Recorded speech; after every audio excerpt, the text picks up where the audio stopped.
And Jonny sat down in Chicago at Wrigley Field with FP Santangelo, and one thing he wants to make certain of and make perfectly clear, he wants to continue to be more consistent at the plate.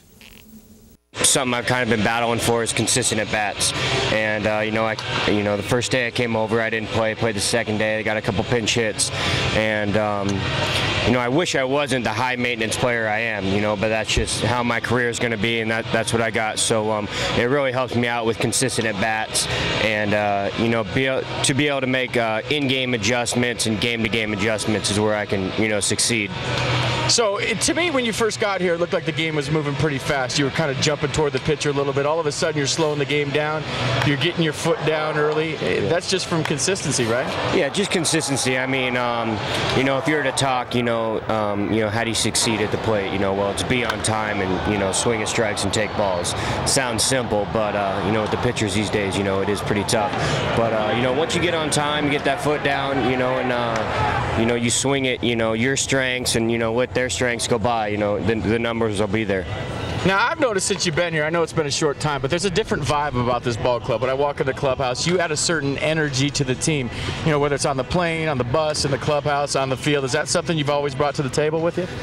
I would think so. I think it's just kind of contagious about, the road that I've taken to the big leagues and how hard I've worked there and just how, excited, if you will, and how lucky I am to be here. It's kind of contagious.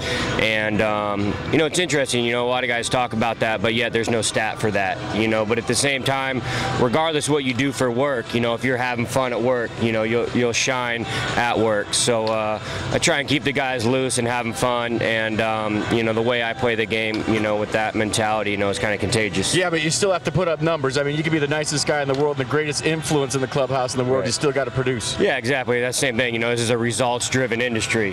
So you can have as many fist pumps as you want. Top step, claps, but you still got to put the ball over the fence and drive some guys in. Now, what are your impressions of this ball club?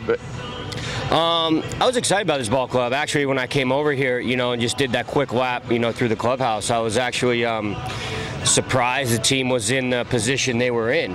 I mean, I thought this was a great ball club, and it reminded me a little bit of the 08 team I was with the Rays when we went to the World Series, just as far as the athletic ability everyone has and so many different ways to win, along with, the power arms coming out of the bullpen.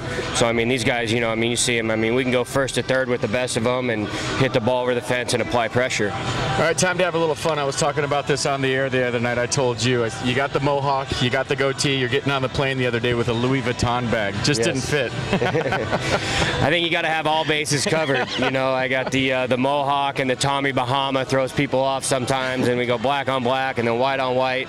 So we just got to be able to check everything off the list. All right, man. Thanks for your time. I appreciate it. Keep going, man. All right, I appreciate it. Thank you. All right, guys. Only a matter of time before this guy's a fan favorite. Back to the studio.